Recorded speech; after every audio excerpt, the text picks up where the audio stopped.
கும்பராசியை பற்றி சொல்லணும் அப்படின்னா காலபுருஷனுக்கே 11ஆம் பாவம் மேடம். அப்போ லாபம், ஆதாயம், முன்னேற்றம், பெயர், புகழ். கும்பம் வந்து ரொம்ப எளிமையாக சொல்லணும் அப்படின்னா இவங்க வந்து ஒரு காலேஜ் படிக்கிறாங்க அப்படின்னு வச்சுக்கோங்க மேடம். லவ் பண்ணுவாங்களா? சாலிடாக லவ் பண்ணுவாங்க. லவ் பண்ணுறது வந்து பார்த்தீங்கன்னா மேம் அவங்களோட டிப்ஸ் ஏதாவது கொடுங்க. அந்த கும்பராசிக்கு பிரம்மன் எழுதிய விதியில் ஏதாவது டிப்ஸ் இருக்கா?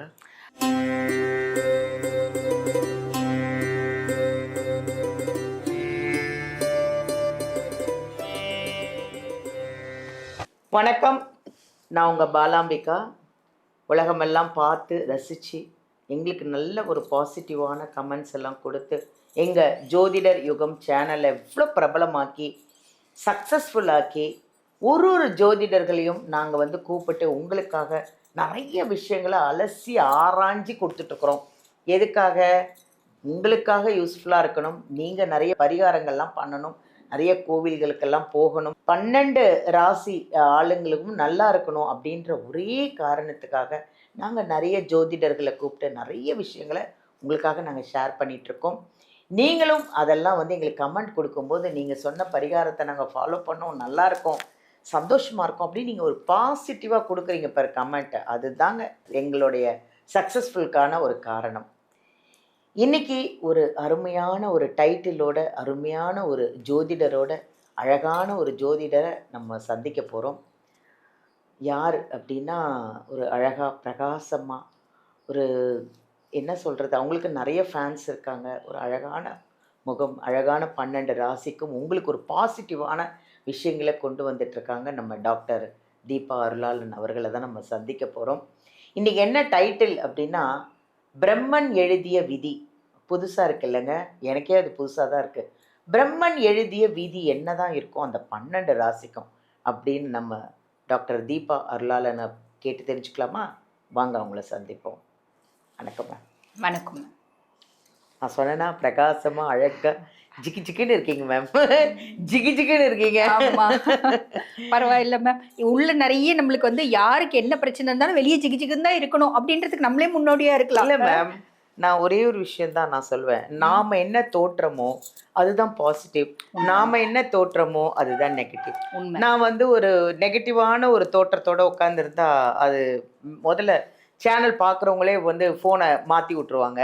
நம்ம இவ்வளோ அழகாக இந்த மூக்குத்தியெல்லாம் போட்டு நீங்கள் அப்படி ஜொலி ஜொலின்னு உட்காந்துக்கிட்டு இப்படிலாம் உட்காந்தாதான் சேனலை நம்மளை ரசிப்பாங்க அப்படின்றது என்னோட கான்செப்ட். இல்லை மேடம், நம்ம என்ன சொல்ல வரோம் அப்படின்னு அட்லீஸ்ட் ஒரு செகண்ட் காது கொடுத்தாவது கேட்பாங்க.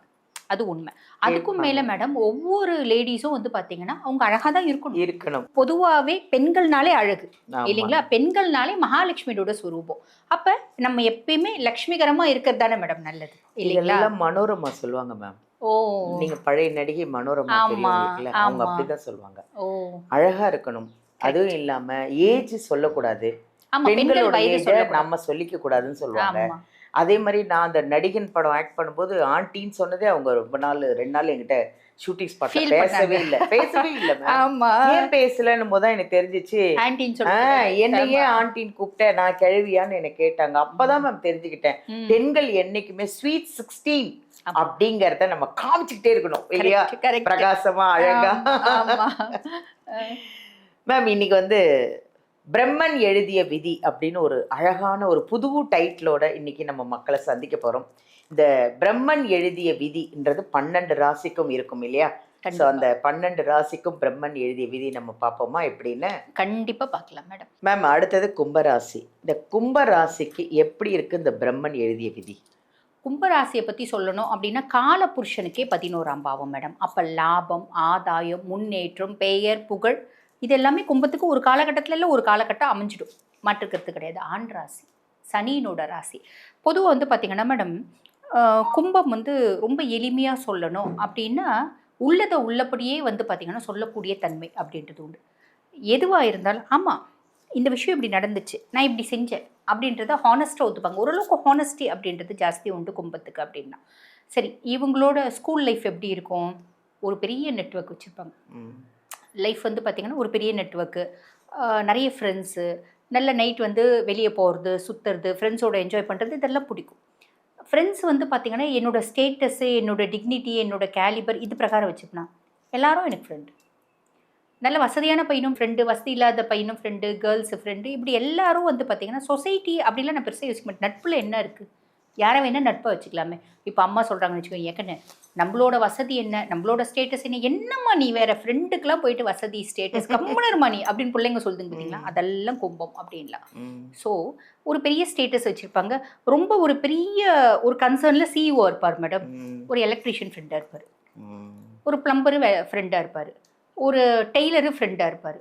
இந்த மாதிரி எல்லா இதுலேயும் வந்து பார்த்தீங்கன்னா ஃப்ரெண்ட்ஷிப் பார்க்க மாட்டாங்க, அதெல்லாம் பார்க்க மாட்டாங்க, ஃப்ரெண்ட்ஷிப் மட்டும்தான். அவ்வளோதான். சனியினோட ராசி அப்படின்னாலே தன்னுடைய தகுதியை விட கம்மியானவங்க கிட்ட பழகணும்னு அவங்களுக்கு பிடிக்கும் மேடம், பிடிக்கும். சனி வந்து பார்த்தீங்கன்னா பாரபட்சம் இல்லாமல் நம்மளை விட கம்மி பர்சன்ஸ் கிட்ட பழகும். அதுக்காக நம்மளோட பெரிய ஹை லெவலில் இருக்கவங்க கூட பழக மாட்டான் அப்படின்றது இல்லை, எல்லாரும் கூட பழகுவான். என்னப்பா மனுஷங்க தானே அப்படின்ற எண்ணம் டிஃபால்ட்டாக இவங்களுக்கு இருக்கும் சனியினோட ராசி அப்படின்றதுனால. நிறைய ட்ராவல் பண்ணுறது பிடிக்கும், ஃப்ரெண்ட்ஸோட சேர்ந்து சுற்றுறது பிடிக்கும். நைட்டு இப்போல்லாம் பிள்ளைங்களா இந்த மிட்லைட் பிரியாணிலாம் இருக்குது பாருங்கள், ஃப்ரெண்ட்ஸோட செஞ்சு நம்ம போய் பிரியாணி சாப்பிட்லாண்டா அப்படின்றதெல்லாம் பிடிக்கும். அம்மா கேட்டாங்கன்னா, என்னம்மா எந்த காலத்துலமா இருக்கே நீ, இப்போ எங்கே வந்து பாரு எத்தனை பொண்ணுங்க இருக்குது பாரு, நீ வான்னு அம்மா கூட்டின்னு போய் காமிச்சிட்டு அம்மா கம்னா கேட்டுவாங்க. அந்த ஒரு மைண்ட் செட் உண்டு இவங்களுக்கு. சரி, இவங்க வந்து ஒரு காலேஜ் படிக்கிறாங்க அப்படின்னு வச்சுக்கோங்க மேடம், லவ் பண்ணுவாங்களா, சாலிடாக லவ் பண்ணுவாங்க. லவ் பண்ணுறது வந்து பார்த்திங்கன்னா இந்த ஜாதி, இனம், மதம், மொழி எல்லாத்துக்கும் அப்பாற்பட்ட ஒரு காதல் வருது பார்த்தீங்களா. ஒரு நல்ல ஐயர் பொண்ணாக இருக்கும், அது வந்து பார்த்திங்கன்னா ஒரு நார்த் இண்டியனை கல்யாணம் பண்ணிக்கும். நல்ல ஒரு மோலியார் பொண்ணாக இருக்கும், அது வந்து பார்த்திங்கன்னா வெள்ளைக்காரனை கல்யாணம் பண்ணிக்கும். இந்த மாதிரி அதெல்லாம் நாங்கள்லாம் கேஸ்டெல்லாம் பார்க்கல. லவ்வில் போய் கேஸ்ட்டு ஜாதகம் பார்த்தாயா லவ் பண்ண முடியும் அப்படின்னு ரொம்ப வந்து பார்த்திங்கன்னா தெளிவாக யதார்த்தமாக பேசக்கூடியவங்க கும்பம் அப்படின்லாம். ஏப்பா நம்ம குடும்பம் எப்படி இருக்கு, இப்படி ஒரு பொண்ணு போய் லவ் பண்ணியிருக்கியே நீ அப்படின்னு. என்னம்மா ஜாதகம் வாங்கியம்மா லவ் பண்ண முடியும், அந்த பொண்ணு பார்த்தா பிடிச்சிருந்துச்சும்மா, அந்த பொண்ணு கிறிஸ்டின் பொண்ணுன்னு எனக்கு எப்படிமா தெரியும், அந்த பொண்ணு முஸ்லீம் பொண்ணுன்னு எனக்கு எப்படிமா தெரியும். ஏண்டா வெள்ளைக்கார பொண்ணு லவ் பண்ணியிருக்கேன், ஏமா வெள்ளைக்கார பொண்ணு லவ் பண்ணக்கூடாது, ஏதாவது சட்டம் இருக்காமா அப்படிலாம் அம்மா கிட்ட ரொம்ப நியாயமான கேள்வி கேட்பாங்க. ஆட்டோமேட்டிக்காக வர்றதுதானே, ஒருத்தவங்களை பார்த்தா பிடிக்கிறது தானே லவ். என் ஜாதி பொண்ணே தான் லவ் பண்ணணும்னு ஏதாவது இருக்கா அப்படின்ற மாதிரி எல்லாம் வந்து பார்த்தீங்கன்னா ஆர்கியூ பண்ணக்கூடிய பர்சன்ஸ் கும்பம் அப்படின்லாம். அம்மா வந்து இல்லை இது முடியவே முடியாது. அப்பாக்கள் பெருசாக இமோஷனல் பிளாக்மெயின்லாம் பண்ணுறது இல்லை மேடம், இந்த அம்மாக்களுக்கு இதே வேலை. என் பையன் எனக்கு பிடிச்ச பொண்ணை தான் கல்யாணம் பண்ணிக்கணும், என் பொண்ணு எனக்கு பிடிச்ச பையனை தான் கல்யாணம் பண்ணிக்கணும் அப்படின்ற மாதிரி ரொம்ப இமோஷனலி ரொம்ப த்ரெட்டன்லாம் பண்ணுறாங்கன்னு வச்சுக்கோங்களேன். அம்மா நீ பண்ண மாட்டேன்னு எனக்கு தெரியும், ஏம்மா சும்மா வந்து பெருசாக இது பண்ணிட்டு இருக்க, படம் எடுத்துகிட்டு இருக்க, அமைதியாக இருந்துக்கோ, நீ எனக்காக சாவலாம் மாட்டேன், ஆனால் அந்த பொண்ணு எனக்காக செத்துருவா அப்படின்னு உண்மையாக நம்பினவங்கள அழகாக சமாதானம் பண்ணி, ஆமாம் அழகாக நம்பினவங்கள கடைசி வரைக்கும் கூட சப்போர்ட்டிவாக இருப்பாங்க. அது கும்பம். இந்த மாதிரி எக்ஸ்ட்ராடினரி கேரக்டர் கும்பத்துக்கிட்ட உண்டு மேடம். அதே மாதிரி லவ் பண்ணுறவங்களே கல்யாணம் பண்ணிப்பாங்களா, கடகத்தை மேஷத்தை லவ் பண்ணால் லவ் வந்து சக்ஸஸ் ஆகிறது இல்லை, அது ப்ராப்ளம் நோக்கி போயிடுது, அது வந்து பிரேக்கப் அப்படின்றது ஆயிடுது. ஆனால் அதையும் மீறி கடகம் மேஷம் கல்யாணம் பண்ணிட்டு வாழ்றவங்க இருக்க தான் செய்கிறாங்க.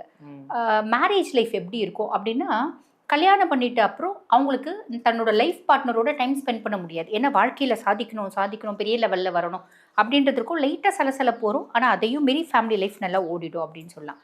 காம்ப்ரமைஸ், ஏதோ ஒரு விதத்தில் காம்ப்ரமைஸ் பண்ணிப்பாங்க. சரி நம்ம விருப்பப்பட்ட பொண்ணு, அவளுக்கு நம்ம வந்து டைம் ஸ்பெண்ட் பண்ண மாட்டோன்றோம், சரி விடு அப்படின்ற மாதிரி ஒரு ஸ்டேஜுக்கு மேலே பிரச்சனை ஜாஸ்தி போடும்போது தூக்கி போடுறாங்க.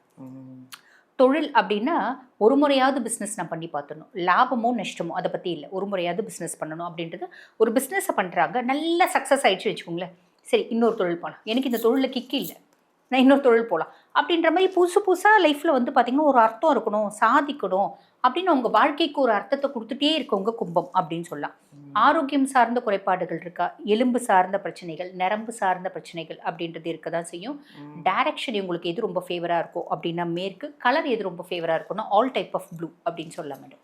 சூப்பர் மேம், அவங்களோட டிப்ஸ் ஏதாவது கொடுங்க. அந்த கும்பராசிக்கு பிரம்மன் எழுதிய விதியில் ஏதாவது டிப்ஸ் இருக்கா?